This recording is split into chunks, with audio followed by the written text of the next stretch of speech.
Have you ever felt? Are you listening? Damn.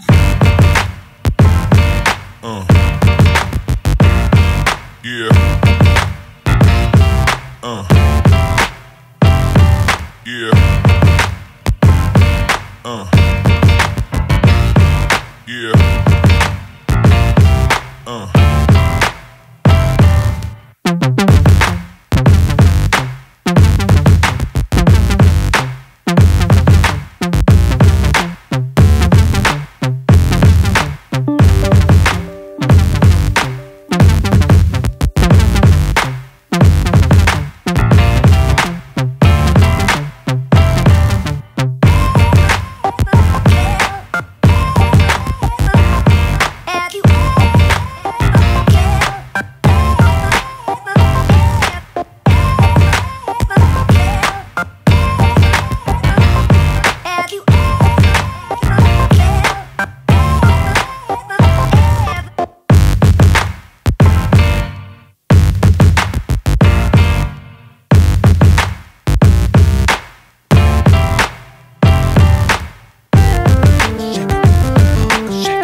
When I was in the 5th grade, I came home from school one day and there was a dude sitting in the living room.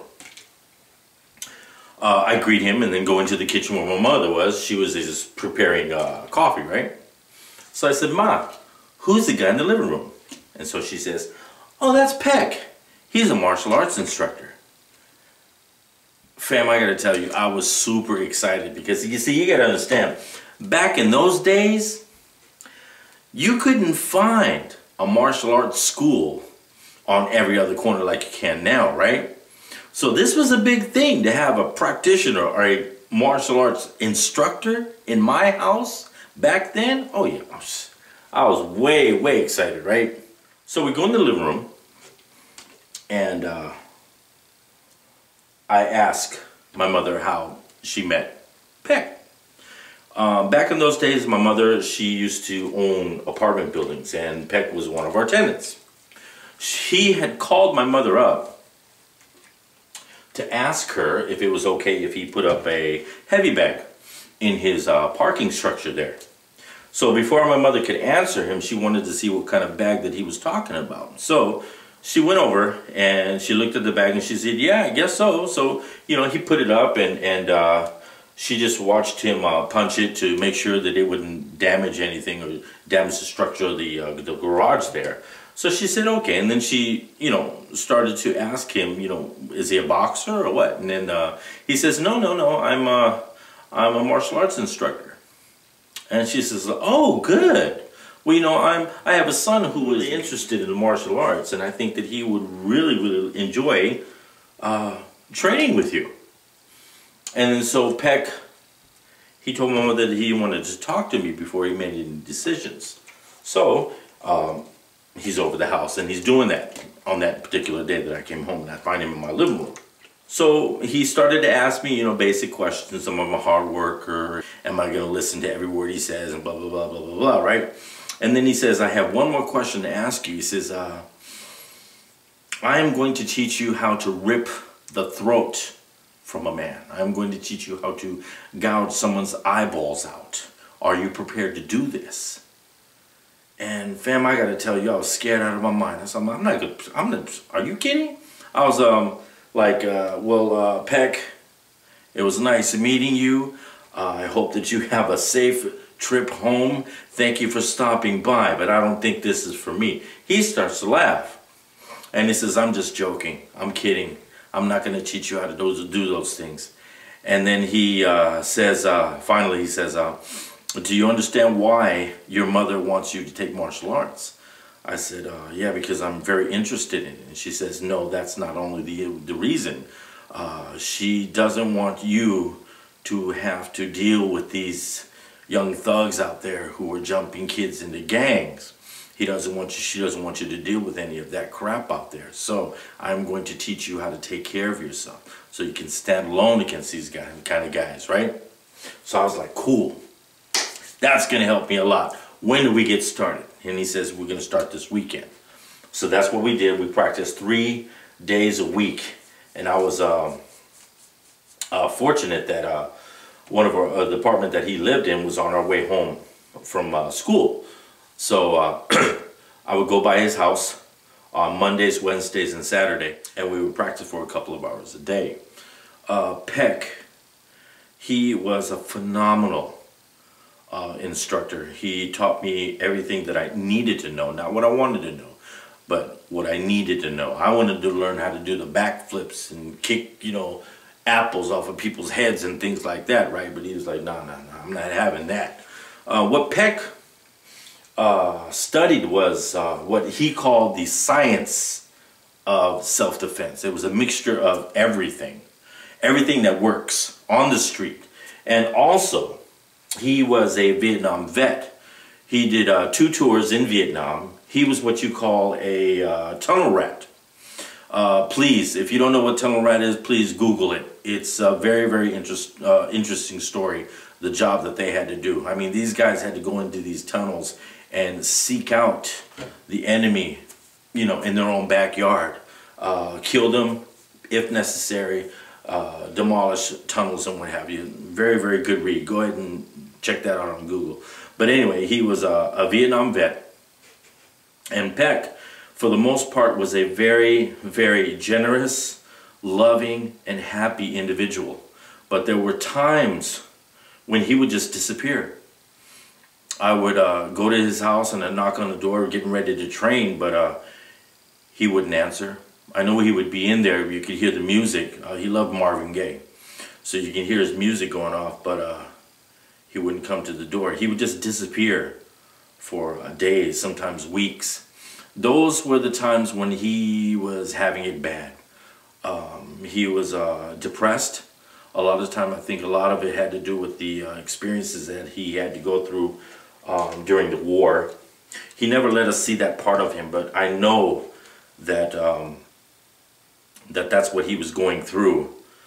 We often saw him tear up at certain moments of our practice sessions, just out of the blue. He'd just start to tear up, you know, and I knew that he was, you know, stressing out about things related to the war and his experiences back then. PEC was such a big inspiration in my life. He taught me not only how to fight, but he told me how not to fight. He taught me the importance of not fighting. And, you know, I think of PEC a lot, even now. You know, I think about his well-being. I think, you know, I worry about how he is, and I haven't seen him in decades. All of a sudden, we practiced for about 2.5 years together, and one day I went to his house and everything was gone. He had moved out, and I asked my mother, you know, where he went. You know, do you know where he is? And she said no. He after he telephoned me, he said that he was going to be leaving sometime within the month. I had no idea it was going to be today, but she said that she thinks that he went back to Detroit, where he was from, but nobody knows. And I didn't even know his real name. It was PEC was initials for his first and middle and last name. And sometime years after that particular situation, when I got older, after parting with PEC, I asked my mother if she had records of where he originally came from, and she said no. And I asked if she remembers what his full name was, so, you know, maybe I could look for him. And she said that she didn't remember. She didn't have any records on him. So there was no way of me ever contacting him again. But, you know, he's got to be about the same age as my dad now. My dad is what 77 now. So I just hope that he's well. And I think of him all the time, you know. You know, there are some people who impact us in a way that, you know, and they stay in our lives for a very long time. But there are some people who have that same impact on us, and they stay a very short time. And Peck was one of those people. You know, he impacted my life, oh, tremendously. I can't even take martial arts lessons from anybody else anymore. That's how good he was, you know. I tried to take a couple of other disciplines. I took Hapkido, which is the Korean form of Aikido. I took that for 3 months. That's as long as I lasted. I took Kempo, and the instructors, they always told me the same thing. They said, you know, before we can fill your glass with what we want to share with you, you have to first empty what is already in there. And that was something that was very difficult for me to do because, I mean, Peck, he was so good. You know, he never graded us by belts. We never had a belt. We never had a black belt or a blue or green or yellow belt like other schools do. He never took us to competitions to compete with other schools because he took us to this big martial arts competition. It was really, really huge back then. Probably the biggest martial arts competition in LA, in Culver City. And they had this annually, and he took us to this competition once. And he pointed out that there are so many rules, there's so many things that you cannot do when you compete, that you're restricted so much that it wouldn't actually work. It wouldn't actually benefit you in the real life. In real life, you can do anything that works. But when you compete, you can't do this, you can't do that, you can't do this, you can't do that. So there's no sense in you guys competing in this type of environment. So the real competition is whether you're going to win or lose a fight in real life. So that's what I prepare you for, you know. And he taught us so much. And most importantly, like I said, he taught us how not to fight. You know, because fighting is a bad, bad, terrible thing. You can actually hurt someone. You can kill somebody like that, you know. And he allowed us to understand that part of combat, of fighting. You can actually hurt someone, and it's something that you don't want to do. If you can avoid it, please do. But if you got to throw down, make sure that that person doesn't get up. And he was very, very strict about that. But like I said, you know, I miss Peck tremendously. I think about him often. And yeah, he was a major influence on my life. I still think about him all the time. Yeah, Peck, he was a wonderful guy. I miss him a lot.